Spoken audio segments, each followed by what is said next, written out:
The soft glow of my phone cut through the darkness of my downtown apartment just past 11 p.m. on December 19th.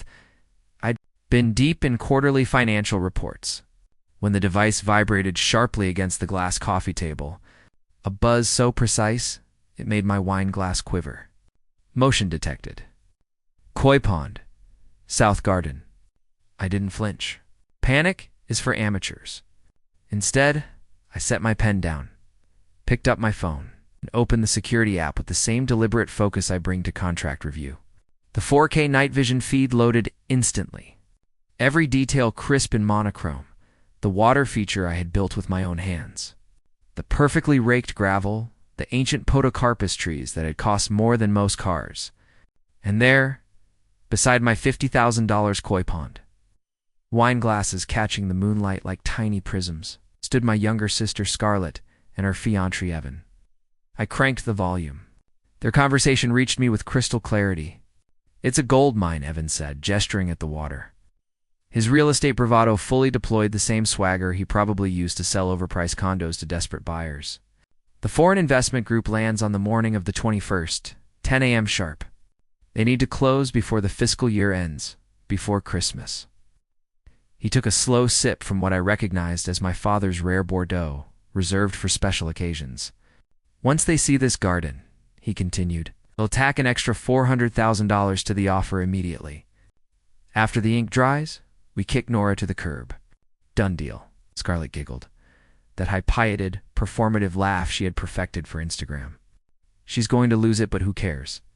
Mom and Dad's deed, right? Anything planted in the ground belongs to the land." "That's what you said." "Exactly. Fixtures become real estate. Basic property law?" My pulse steadied. I took a screenshot, then another, downloaded the video file, uploaded it to 3 cloud accounts. I checked the timestamp, 10 a.m. the 21st. Too bad my showroom was closing then. I am 42, owner of Bennett Greenery, landscape architecture firm designing gardens for Fortune 500 HQs, luxury resorts, and private estates that never hit listings. Sold only through hushed country club whispers. My family sees me as a glorified gardener. They never grasped that 5 years ago when my father, Charles, summoned me with that specific tona mix of request and feigned generosity, had signed a contract. Real, legally binding, drafted by my attorney David Ross. The terms were straightforward. I'd invest $300,000 to transform their overgrown, embarrassing backyard into a live showroom. They'd get a 5-star space for free. I would have a venue to show VIP clients, where CEOs and resort managers could walk through a mature garden, not squint at renderings and imagine a Japanese maple in 10 years. For a decade, I would maintain the property at no cost.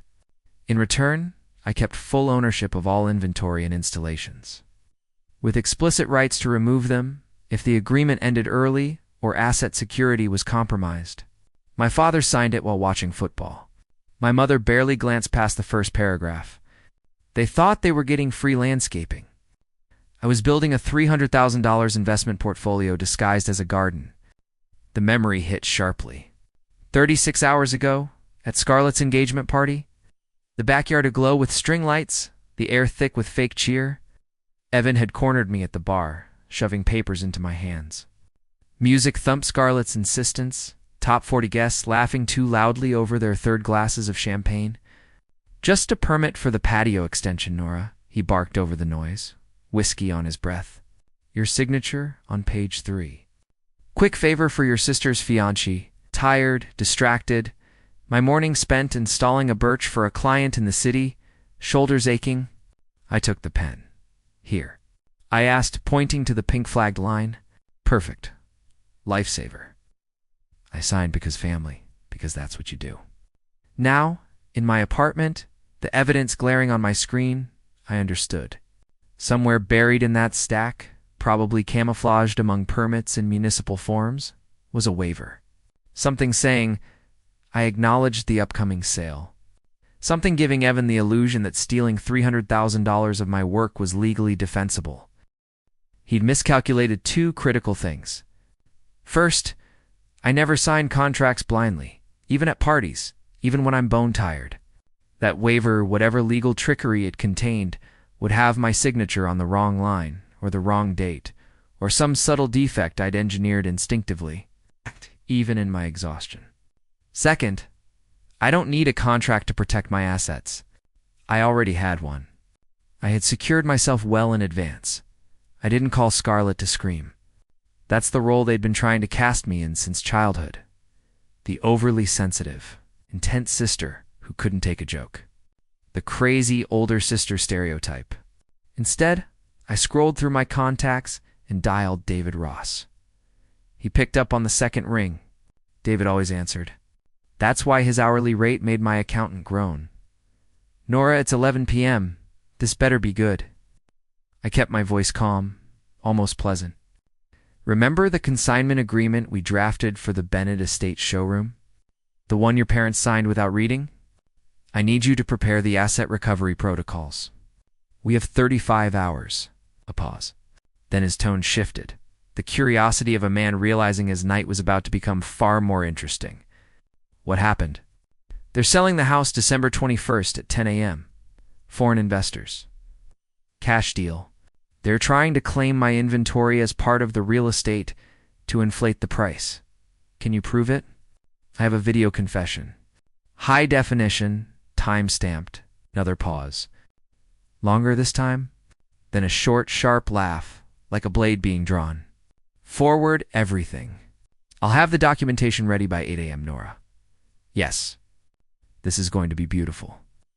I hung up and returned to the footage, watching it 3 more times, memorizing every word, every inflection, every gesture. Scarlett's careless laugh. Evan's predatory smirk. By the 4th viewing, I felt nothing. That's when I knew I was ready. Dawn, on December 20th, broke with a bruised purple light. Frost. On my apartment windows glinting like shards of burning crystal. I'd been awake for hours, laptop open, surrounded by 5 years' worth of invoices, contracts, and botanical certifications. By the time I walked into David's office shortly after 8 a.m., the city was fully alive. Oblivious to the legal war about to erupt, David's office occupied the 42nd floor of a glass tower downtown, the kind of place where the receptionist's desk probably cost more than a sedan, and the coffee came from beans blessed by Tibetan monks or some equally absurd ritual. David himself was 55, gray-haired, and wore the precise smile of a man who genuinely enjoyed destroying people in court. He was grinning now. You weren't exaggerating, he said, gesturing to the screen where my security footage looped. This is prosecutorial-grade evidence. Your future brother-in-law is a moron. He's a real estate agent, I said, settling into the leather chair across from him. Understands property law like a line cook, understands chemistry just enough to be dangerous. Walk me through the botanical angle again? This is where we win. I opened my laptop, bringing up technical diagrams, root system cross-sections, photographs of underground installations, certification documents from horticultural engineering firms. Evan's entire strategy relies on the principle of fixtures, I explained. In property law, anything permanently attached to the land, anything rooted in native soil, becomes part of the real estate. If I'd planted those trees directly in the ground, he'd be right they'd belong to whoever holds the deed. But you didn't. No, every single high-value specimen on that property, the ancient podocarpus, every Japanese maple, every ornamental pear tree is planted inside what we call root control bags. Industrial-grade fabric containers designed to stop roots from spreading into native soil. To anyone standing on the lawn, the trees look perfectly naturally planted. Underground, they're basically in massive pots. I rotated the diagram on David's screen, highlighting the barrier separating the specimen roots from the earth. Biologically and legally, I continued. Their roots have never touched my parents' soil. The trees aren't fixtures. They're chattel movable personal property consigned to the estate under a temporary display agreement. They belong to Bennett Greenery. They always have. David leaned back, fingers steepled like a judge preparing a verdict. And you can prove all of this? I have installation records, Purchase receipts, third-party certifications from horticultural engineering firms. Every tree, every shrub, every ornamental grass blade. It's all documented as inventory. What about the koi pond? Portable water feature, I said. The liner, the filtration, the lighting completely removable. The fish themselves are Bennett Greenery assets. Every koi is RFID tagged. David blinked. You tagged them? They're worth $50,000, David. They're not pets. They're inventory. Oh, he was grinning outright. You magnificent paranoid genius. I prefer thorough. We spent the next hour combing through the contract I'd signed with my father 5 years earlier. David had crafted it himself, and reading it now felt like watching a chess master reveal why he'd sacrificed a pawn. 12 moves ago, Clause 7. Bennett Greenery retains full ownership of all botanical specimens. Water features and installation materials consigned to the property for display purposes. Said materials remain the exclusive property of Bennett Greenery and may be removed at any time should the client terminate the agreement, or should asset security be compromised. Clause 12. Acceleration clause. If the agreement is terminated before the 10-year term ends, all waived maintenance fees become immediately due. Monthly maintenance schedule attached as Appendix C. I had never billed my parents a single maintenance fee. For 5 years, I'd donated roughly 15 hours a week keeping that garden pristine, pruning, fertilizing, pest treating, tweaking irrigation, updating seasonal displays. The contract made it clear this was free only for the full 10-year duration. If they broke it, the clock started running. Pull up Appendix C, David said. Did. The maintenance fee schedule appeared. $750 per month, escalating 3% annually. 60 months at an average of $780 per month, roughly $46,000 in waived fees. Add removal costs. David murmured. Crane, labor, equipment, transport another 20 grand? Easily. Then breach penalties, let's be conservative, call it 10,000. Round total 275. Make it 95, I said. Include emergency relocation fees and compensation for business disruption. I'll have to cancel multiple client meetings to deal with this mess. 95 it is. David pulled out a legal pad, already drafting. If they don't pay within 30 days, you file a mechanics lien on the property. The house becomes legally frozen, no sale, no refinance, no deed transfer. It sits on public record like a scarlet letter until they pay every cent. I watched David write, his fountain pen carving brisk strokes across paper that probably cost more than my parents' monthly utilities. David, I said quietly, Evan and Scarlett think they're going to kick me out and pocket 400 grand of my work. I know. My parents are letting it happen. They didn't even warn me. David stopped writing and looked up. His expression softened, almost paternal. Nora, this isn't revenge. This is asset protection. You put in $300,000 and 5 years of professional labor. They're trying to commit the equivalent of corporate theft. Taking back what is yours is the most rational, responsible response. Don't let anyone convince you otherwise. I nodded, throat tightening. When do you want to move?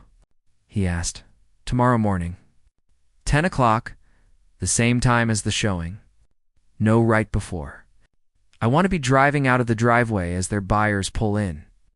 That afternoon, I headed to Bennett Greenery's main compounder, 3-acre industrial facility filled with greenhouses, equipment, yards, and 47 highly trained employees. These weren't just workers. They were artisans. Arborists who could diagnose root rot by smell. Irrigation engineers who treated hydrology like a symphony. Equipment operators who could maneuver a crane, hook through a 6-inch gap without brushing bark.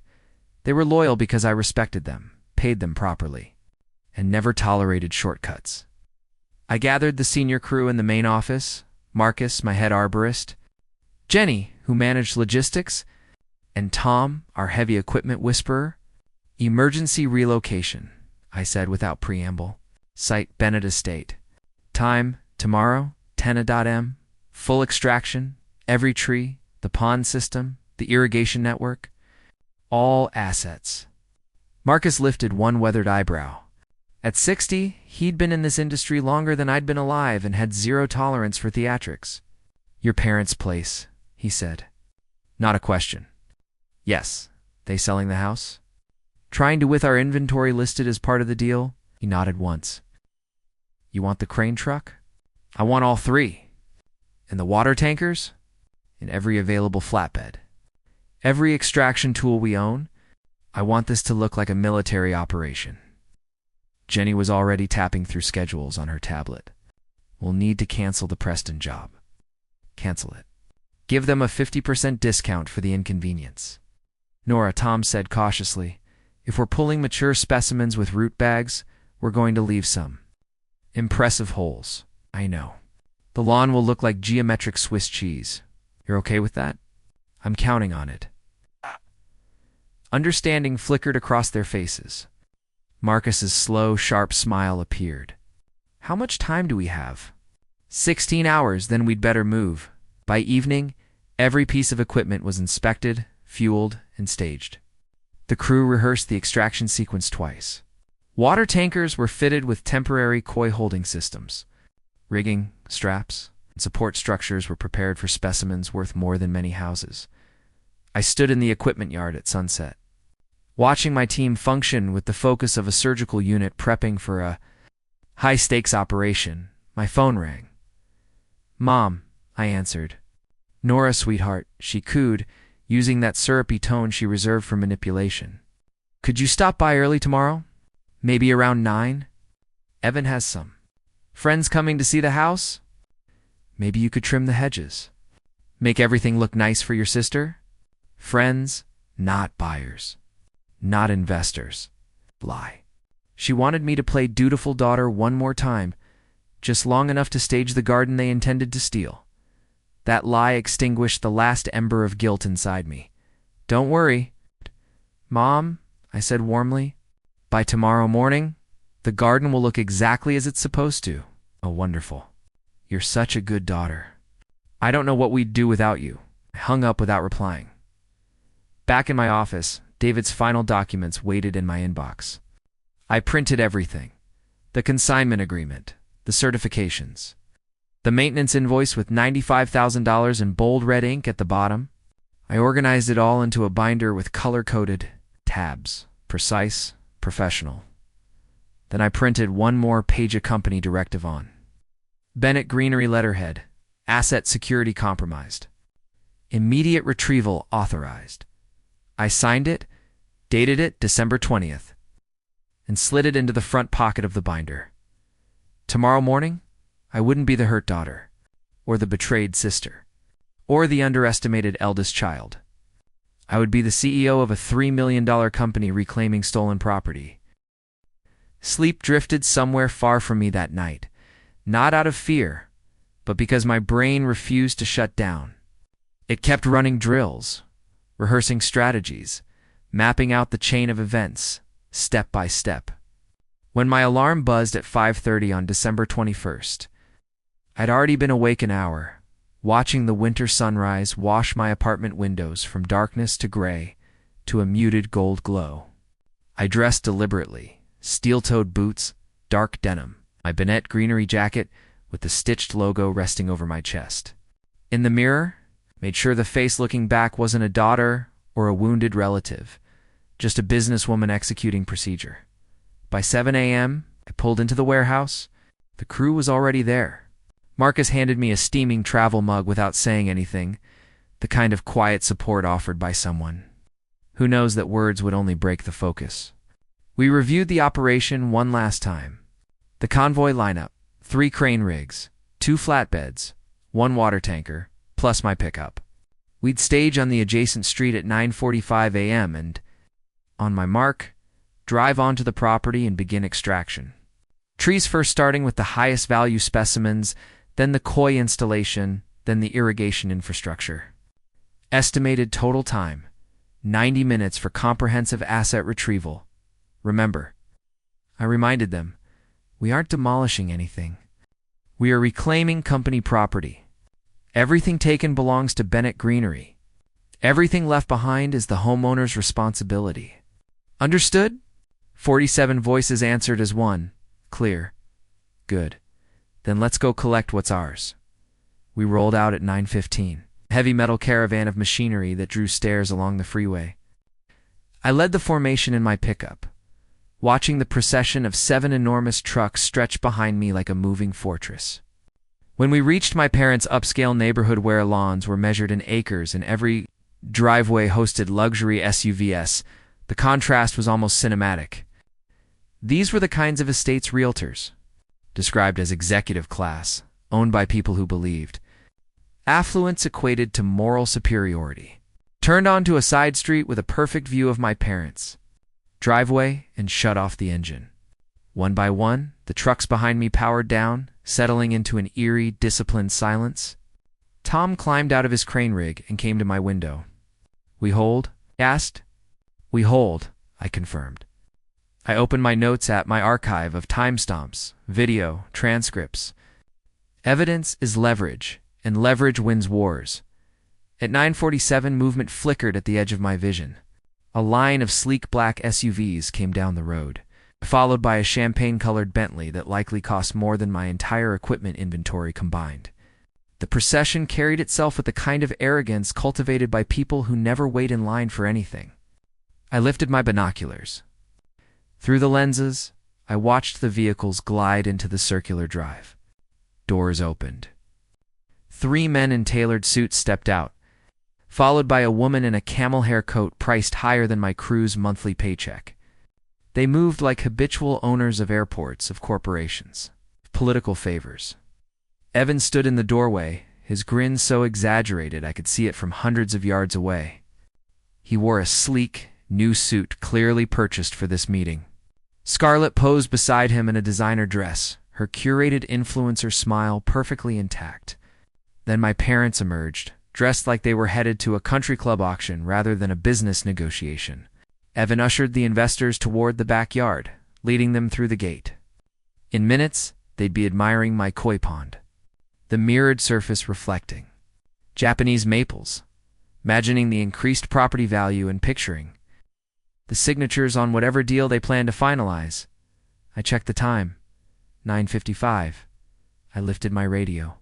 "All units, this is Nora. Move." Behind me, 7 diesel engines ignited at once, an orchestral blast of raw mechanical force. I led the column around the corner, advancing on the estate like a precision strike team reclaiming contested territory. At exactly 10 o'clock, the lead crane truck backed through the open gate, its warning beeper slicing through the air like a siren. I watched Evan whirl around, his expression cycling from confusion to comprehension to absolute pristine panic. He bolted toward me. I stepped out of my truck, walking steadily toward the backyard, my 3-ring binder tucked under my arm.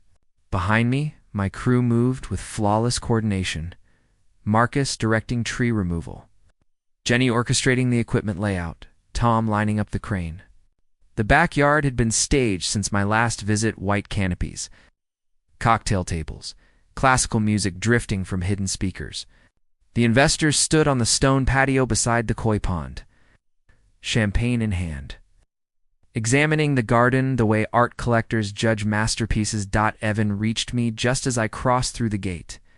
His face had drained of color, the sleek suit he'd clearly chosen for the occasion already creased from his frantic run. "Nora," my name cracked out of him like a voice changed mid-panic attack. "What are you doing?" "You can't do this. I have clients here." I didn't give him so much as a glance. I walked right past him, toward the cluster of investors, who now watched the scene unfold with the cool curiosity of people accustomed to life occasionally surprising them, but never inconveniencing them. I lifted a small megaphone, not loud, just enough to rise above the machinery. "Good morning, gentlemen." Apologies for the interruption.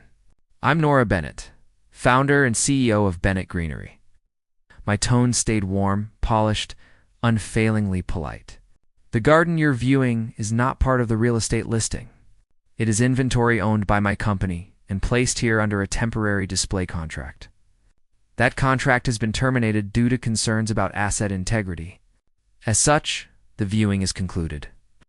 One of the investors, An older man with impeccably styled silver hair and the poised stillness of generational wealth arched an eyebrow. "And you are?" "The designer and installer of every element you see," I replied. "The homeowner's daughter?" "And the person who will now be removing $300,000 worth of company assets." Evan finally found his voice again, and unfortunately, he used it. "This is outrageous. Officer Hay." He waved frantically at a police officer stationed nearby, likely hired to make the event look more official. "Stop her. She's trespassing. She's destroying the property." The officer approached, resting a casual hand on his belt. He looked to be in his early 50s, the kind of man who'd spent most of his career handling domestic disputes, HOA arguments, and wealthy people's entitlement. "Ma'am, can you explain what's happening here?" No debating. No emotional story. I simply opened my binder and handed it over, already marked for efficiency. Tab 1. Consignment contract signed by the property owner, stating that all botanical specimens and installations belong to Bennett Greenery. Tab 2. Certification from horticultural engineers confirming root control barriers, legally classifying the trees as movable chattels, not fixtures. Tab 3. Ownership proof receipts, chain of custody documentation, an RFID registration for every koi. He skimmed, then began reading slower, page by page. I watched the skepticism fade from his expression, replaced by understanding, then a grudging professional admiration. He shut the binder and faced Evan. "Sir, this is a civil issue over personal property. Her documentation verifies that the installations are corporate assets. I have no grounds to prevent her from removing them. But she's ruining the showing. Do something." "That," the officer said, "is a civil matter, not a criminal one." Evan's complexion went through an entire color spectrum. Behind him, my mother appeared in the doorway, a hand clamped over her mouth like a woman in a melodrama. My father stood motionless on the patio, champagne still in hand. Unreadable. I turned back to the investors, who were now observing the chaos with the same captivated detachment people have while watching a high-speed crash they're not part of. Again, my apologies. If you're still interested in the property, I suggest viewing it once today's complications have been handled. The silver-haired investor gave me a small, amused smile. "I believe we've seen all we need. Best of luck to you, Miss Bennett." With that, they returned to their vehicles, moving not with haste, but with the smooth, leisurely confidence of people who found the entire spectacle more entertaining than problematic. Only after their cars cleared the gate did I turn to Marcus and give the command. "Remove everything." The first crane positioned itself beside the old Podocarpeza 40-year-old masterpiece.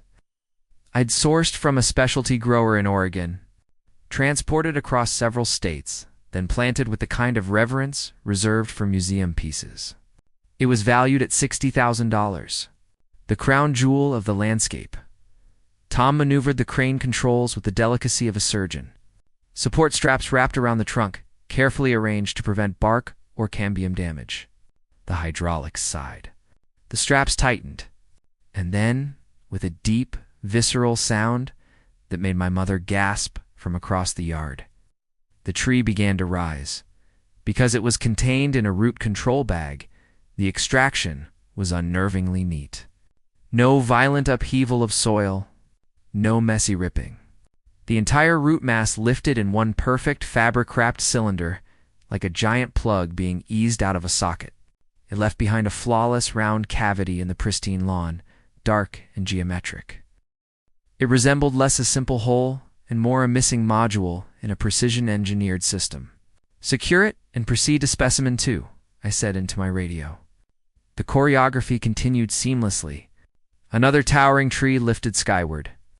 Another flawless obsidian circle opened in the emerald lawn below. The Japanese maples followed. Then the ornamental cherry trees. Then the understory collections, tens of thousands of dollars worth of meticulously cultivated plant seed. One hoisted and loaded onto flatbeds with the practiced rhythm of a veteran crew. Scarlett appeared beside me, mascara streaking down her cheeks like smeared ink. "Nora, please. Please stop. We can still fix this. We can negotiate something." Then dignify that with eye contact. There's nothing to fix. I'm reclaiming what's mine. But the garden was never yours. Behind us, the industrial pumps roared alive. My team lowered them into the koi pond, and instantly the once crystal water began funneling into the tanker truck. The kuich tagged, logged, and valued in the hundreds or thousands, were gently netted and placed into aerated portable tanks with professional precision as the water drained. The pond's real form emerged. A concrete basin, stark, utilitarian, algae-stained, veins of exposed PVC and electrical lines snaking across the floor. Without the ecosystem I'd maintained, it wasn't a serene water feature. It was an empty concrete cavity wearing the truth like a scar. When the last water vanished, it resembled a forlorn swimming pool abandoned for winter. One of the investors, the woman in the camel coat, had paused at the gate to watch. Her gaze swept over the ruined display, then over Evan. She shook her head with a mix of contempt and pity before turning away. Moments later, the Bentley's engine fired up. The caravan of SUVs followed. They left without speaking. The sale was dead. The sun hadn't climbed more than an inch, yet the backyard already looked like a controlled catastrophe. Only the landscaped areas had suffered, as though a selective storm had torn through the garden while sparing the house. 7 perfect, shadowy cylinders dotted the lawn where ancient trees once stood. The koi pond was a bare concrete bowl streaked with algae. The irrigation system sat exposed in trenches cutting through the grass like surgical wounds. The stone walkways remained intact. They now led nowhere, decorative paths swirling around emptiness. My team moved briskly, the no-nonsense efficiency of people performing standard procedure. No gawking, no commentary, just loading tightening straps and shifting to the next task. This was unusual work, sure, but still work. I stood on the former Zen gravel garden, now a churned circle of disturbed earth, and watched my father approach across the lawn. He moved with stiff, disbelieving steps, his expensive loafers sinking into exposed soil. "Nora," his voice was rough, "what have you done?" "I retrieved corporate property," I said evenly. "As outlined in Section 7, subsection B of the consignment contract you signed, you destroyed your sister's future." Shock was peeling away, replaced by the anger I'd been expecting. "You sabotaged the sale. You embarrassed us in front of investors. All because you," he struggled for the accusation, face reddening. "All because you needed to pinch pennies with your own family." Behind him, Scarlett cried on the patio. Evan sat on the steps, head in his hands. My mother hovered in the doorway, looking like she'd just been informed the world was ending and wasn't sure who to blame yet. I reached into my bag and pulled out a manila envelope, the red ink on its cover glaring like a warning. "This is the invoice for services rendered," I said calmly.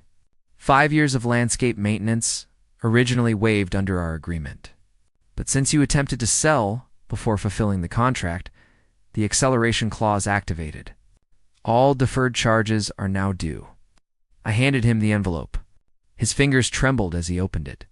5 years of monthly maintenance, I continued. At $750 per month, increasing 3% annually for inflation, totaling $46,800, plus $23,000 in emergency extraction labor, plus $15,000 in breach of contract penalties, plus $10,000 for business disruption. I watched him reach the bottom line. $95,000. $95,000, he whispered. "You're billing your own family $95,000? I'm billing a client who violated a contract and tried to steal $300,000 worth of my assets. Yes, we would have given you a share of the sale. You would have given me nothing."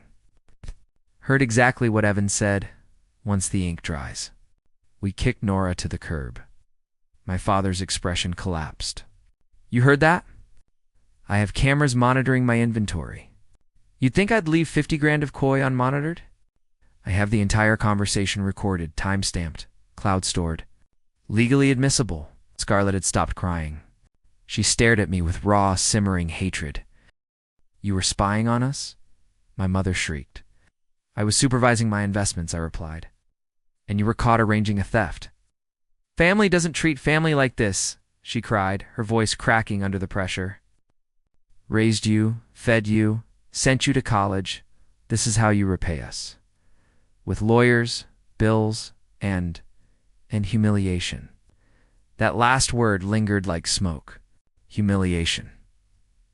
I looked at her, really looked tanned, felt whatever thread was left between us, snap like an old rope. You didn't pay for my college, I said evenly. I earned scholarships. I took out loans I'd finished paying 3 years ago. You didn't raise me to succeed.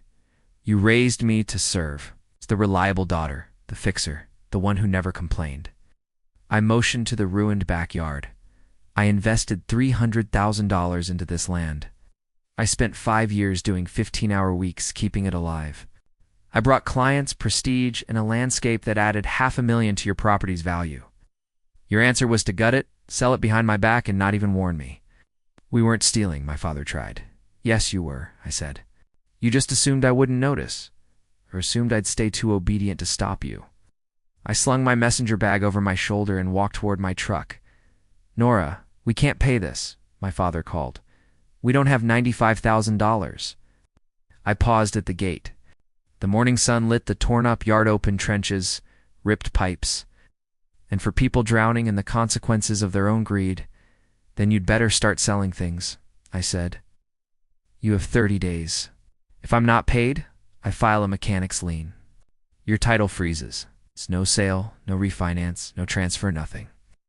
And the lien stays on record forever, announcing to anyone who searches that you tried to rob your contractor. You wouldn't, my mother whispered. I already drafted the paperwork. David Ross is waiting for my call. I got into my truck. Through the windshield, I saw Evan leap up, red-faced and furious, shouting nonsense. The engines drowned him out. Didn't matter anyway. I shifted into gear and drove out, my convoy of 7 trucks behind, my every vehicle filled with assets I'd reclaimed from people who mistook manipulation for love. The rest of the afternoon was a blur of precise, professional chaos. Every tree inspected and placed in holding bays. Every koi moved into the climate-controlled tanks. Every irrigation component cleaned, cataloged, and secured. By evening, everything was accounted for. Not a single plant lost. Not a single piece of equipment damaged. My crew gathered in the break room, pizza boxes open, beer cans cold. It was the easy camaraderie of experts who had executed a complex rescue flawlessly. I gave each of them a $200 cash bonus and thanked them personally. Marcus lingered in my office doorway afterward, arms crossed as I updated spreadsheets. You okay? He asked. I'm fine. It's not what I asked. I stopped typing. Marcus had been with me since the beginning, when this company was just 2 exhausted people in a rented garage. Now it was a multi-million-dollar firm with a waiting list. I lost my family today. Said, you lost people who used you, he corrected. Not the same thing. I swallowed hard. You handled it professionally, he continued. They signed a contract. They broke it. You enforced it. That's not revenge. That's business. Then why does it feel like revenge? I asked, because they taught you to feel guilty for having boundaries. Because for 42 years they trained you to put them above your own dignity. He pushed off the doorframe. Don't let them rewrite this. You aren't the villain. You're just the first one who stopped playing victim. After he left, I stared at the updated inventory list. 300,000 recovered. $95,000 owed. Everything documented, legal, and completely hollow.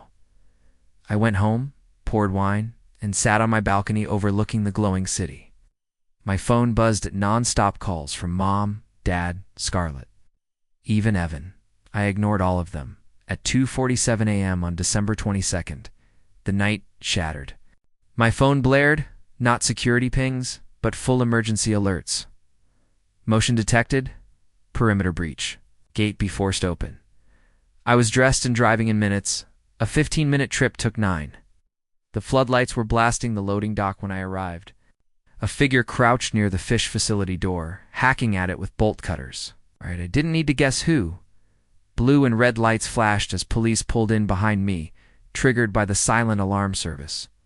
Scarlett spun around. blinded by the glare. A gallon jug of bleach sat beside her. Police.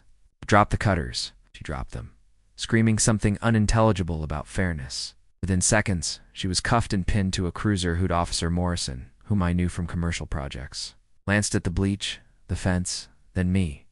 Miss Bennett.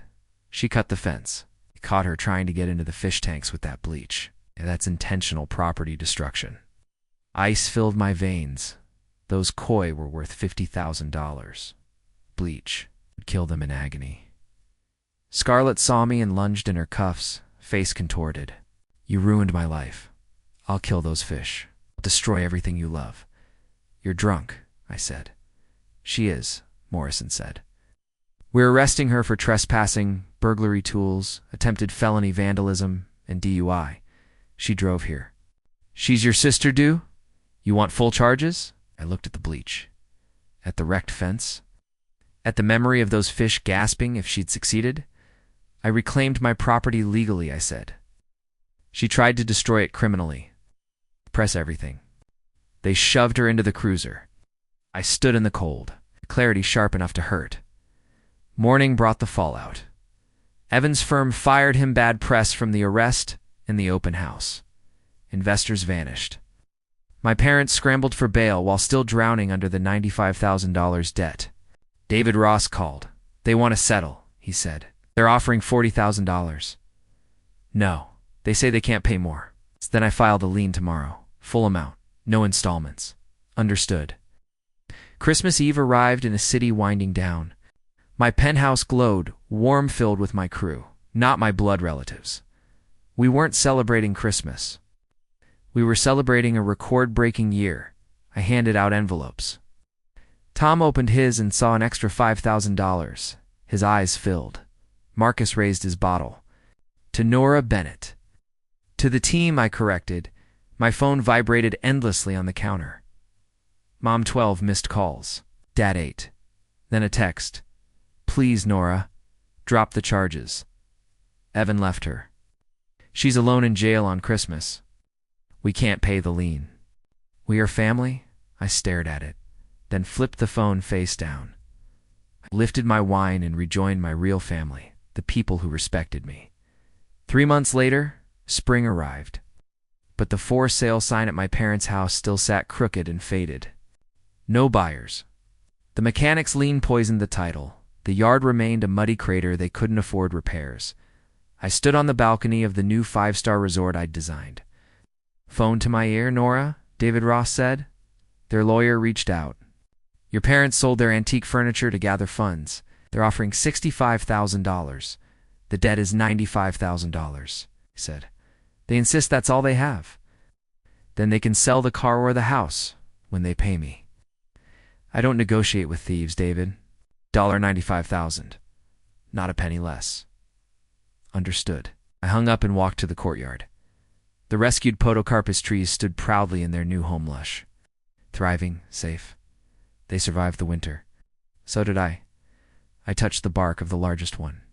Rough ride, I murmured. But you're safe now.